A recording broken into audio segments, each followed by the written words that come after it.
The ingredients: hamburger, yellow pepper, zucchini, some sour cream, some chili powder, garlic powder, extra virgin olive oil, some guacamole, and cilantro. And later on, I actually add some tomato paste too. So first I went ahead and started defrosting the hamburger. You know, we've talked about me doing those in those little packets. It makes a wonderful big change in defrosting. Now, here I am, I'm cutting up the yellow peppers. I showed you guys this trick in a previous video. Basically, you cut down the interior rib of the pepper, and then you can just pull it apart, and you just have to take off some of the interior rib, the white, you know, kind of, I don't know how you want to say it.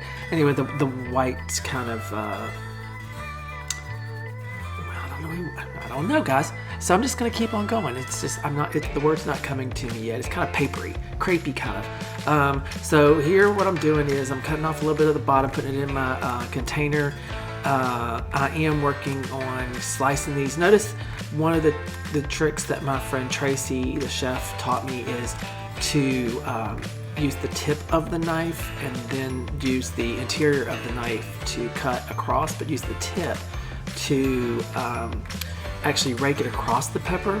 I realized the zucchini are in my way, so I've got to move those, and I want you guys to be able to see me cutting the peppers too. So once again, I slice with the tip of the knife through the pepper, creating thinner strips, obviously watching my fingers, and then I cut on the side, and then they go into my bowl.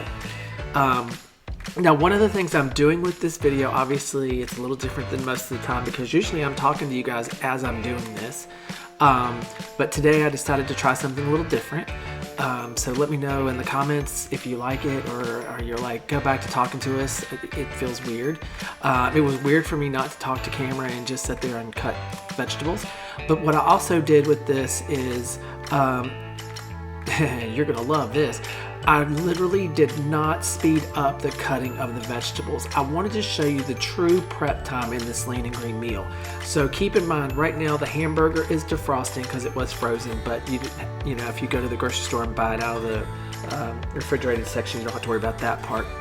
But I am literally doing these peppers, and you'll see me cut the zucchini here in just a moment, in real time. I'm not speeding it up. I want to show you that preparing your own meal doesn't take a lot of time. Does it take a little bit of prep in this case? Yes. You know, but it doesn't always have to take up your entire day, or what feels like your entire day. And I'll be honest with you, before I started the program, I was like, you know what? Screw this making my own food crap. This is just ridiculous, because it didn't make any sense to me. Why would I sit there and make my own food? It takes forever. You got to go buy stuff, and then first off, you got to get the recipe. Then you got to go buy stuff. Then you got to bring it home. Then you got to make all these cuts and da-da-da-da-da-da-da. And then, you know, you got to make it, and you blah, blah, blah, blah, blah. And it was really kind of annoying, and that's what I thought. So, you know, I did one of the boxed meals, you know, that gets shipped to your home each week. You know, the color of my apron doesn't tell you anything, but, you know, it could be blue, but, but my apron does tell you that I am the special ingredient. That is what it says for those of you trying to read it. But what I did do was, thanks to that particular box of the Azul apron, I was able to begin to enjoy cooking in the kitchen, because it wasn't something that I did on a regular basis. So it was kind of interesting to me that kind of came along well before the program that I'm currently on did. If I would have probably gone into the program knowing I would have had to cook a lot of stuff, I wouldn't have done it. And don't get me wrong, you don't have to cook all your meals. We have a wonderful dining out guide that comes along with our program that gives you all the ins and outs of places to eat, what to eat and not to eat at these various places, whether they're a chain or mom and pop. So it can be done.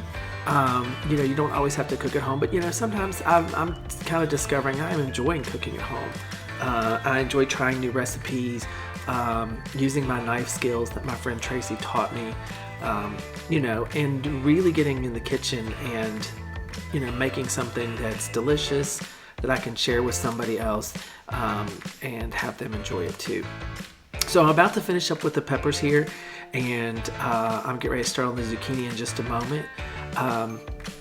I try to, I try to keep my workspace clean, and here in just a bit you're going to see me cleaning up my workspace. Thank God I shut that door. It was driving me crazy. I was watching the video earlier and I'm like, why did I not shut that door? So now I've shut the door. So now I'm going to cut the zucchini. I cut 3 zucchini. They were decent sized zucchini. They were not massive, but they were decent size. I'm cutting those in a variety. Well, I shouldn't say a variety, but they were a variety. I gotta be honest with you. I do not always cut my slices equally. So they were anywhere between a 1/4 inch to a 1/2 inch maybe. One of them I think got a little thicker than that, but and then I'm just cubing it down from there. And still, once again, this is all in real time. I've not sped it up. I've not slowed it down. Sorry. I'm actually showing you the actual true prep time for this lean and green meal that I'm making. Checking on my hamburger, making sure it was doing its thing. And I'm just sitting there slicing away on my zucchini. I got this zucchini and the yellow peppers, at the local G Mart in Greensboro. Love that place. It's an international food mart. They have so many great things in there. It's really kind of a treat to go in there and just walk through the aisles and see, especially some of the produce and the variety of items that are there and the products that they have. It's just a really, really cool place. So, like I said, I'm continuing to cut my zucchini here. I probably should cut them equally. It may have helped with the cook time, although it cooked up just fine. But obviously that's why chefs always try to make everything the same size, because it'll cook evenly, so you don't have one piece of zucchini that's a little more raw and one piece that's really tender and mushy. So, cutting them the same size is truly important, but I'm making this for myself and Renee, so I could really care less, being that precise. But if I was having friends and family over beyond Renee and I maybe would be a little more conscious of the cuts that I'm making to make sure that they're good and not sloppy. So I'm cutting up the last zucchini that I'm going to use for this recipe.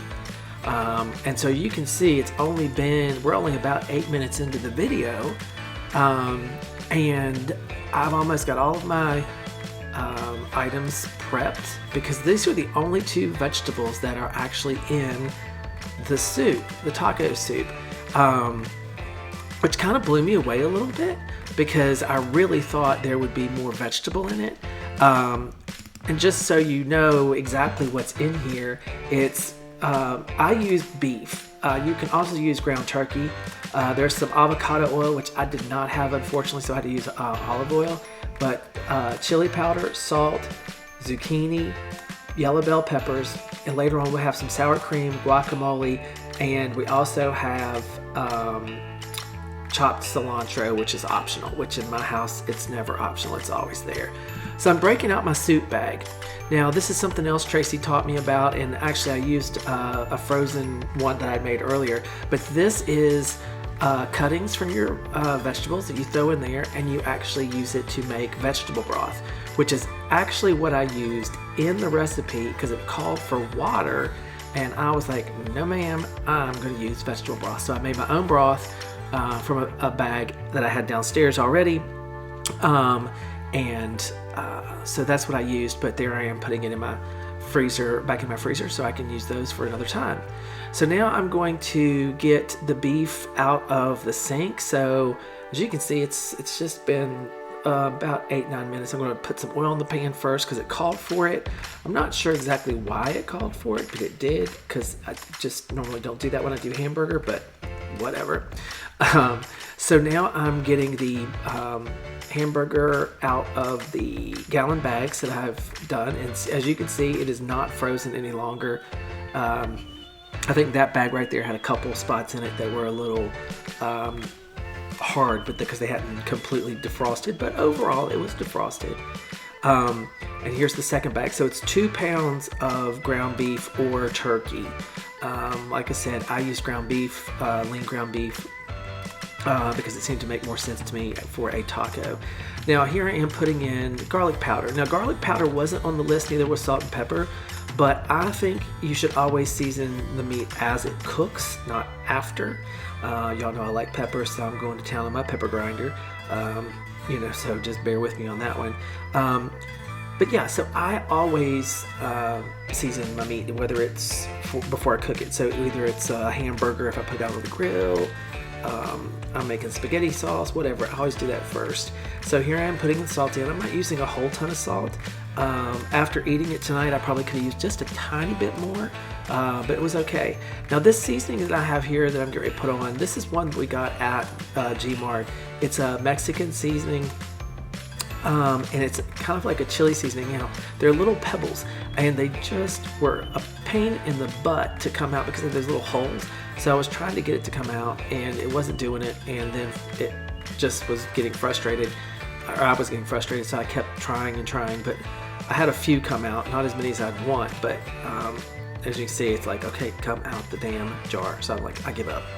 So now I'm going to start working on breaking up the hamburger, getting the seasoning spread over all the pieces, and getting the hamburger browned up.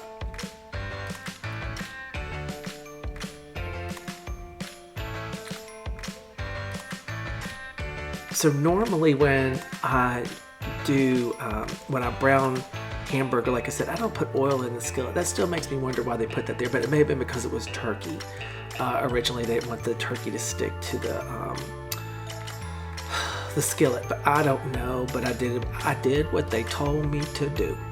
And so now what I'm doing is, as you can see, I'm going to start putting things away that I don't need. I do this in the kitchen all the time.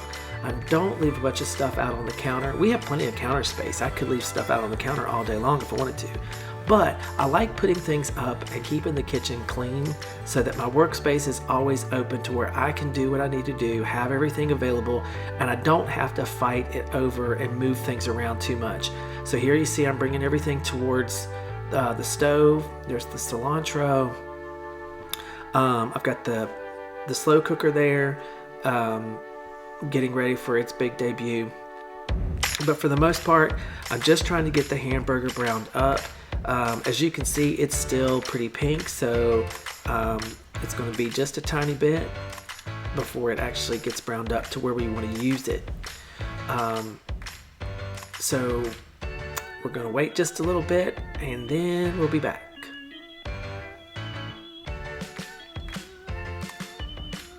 Well, it's been a little bit, and we're still working on our hamburger.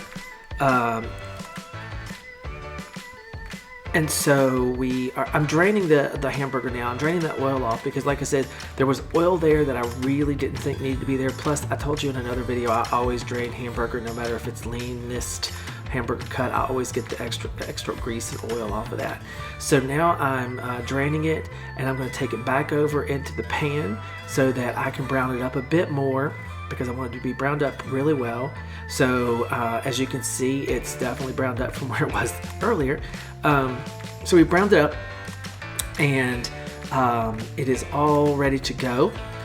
And so I'm going to cook it here just a little bit longer because I really want to get that good crisp on it, because it's getting ready to go into a bunch of liquid, which will definitely change its consistency. So once again, here I am.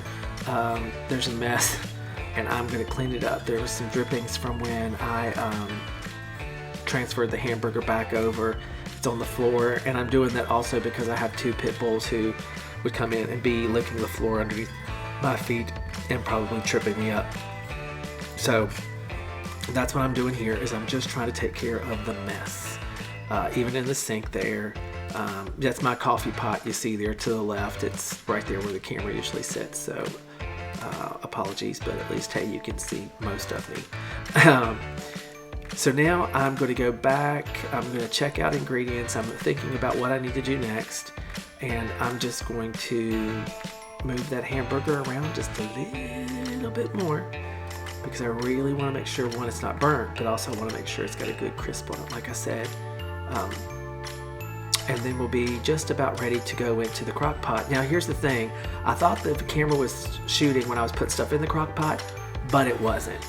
So what it happened was this. So it's now in the crock pot with the the vegetable stock. The beef is in there, the peppers are in there, and so are the zucchini, and it's 4 cups of vegetable stock. And so you also see there lurking along is there's a can of tomato paste, and you can see it on the zucchini there. I added a little bit of tomato paste because I felt like it needed some acidity, plus I really was like, well, if this is supposed to be a true taco soup, I would think there needs to be some sort of tomato in there. I'm surprised there weren't diced tomatoes or something like that, but there wasn't. So I added some tomato paste in just for a little bit of acid. So now we wait. So here's the deal. It took basically, what, 10 to 15 minutes, 15 minutes for me to get this into the crock pot. However, we had to wait 4 hours to get this wonderful, tasty dish. Look at that. The zucchini. Oh, there's the tablespoon. I only did a tablespoon of guac and a tablespoon of sour cream, but they called for 4, but it would be 1 for each person. But because this is a serving of 4. But yeah, it was so tasty. I wouldn't call it necessarily taco soup, but it was a damn tasty soup. So I want to thank you everybody for watching, and be kind to yourself, and we'll talk to you soon.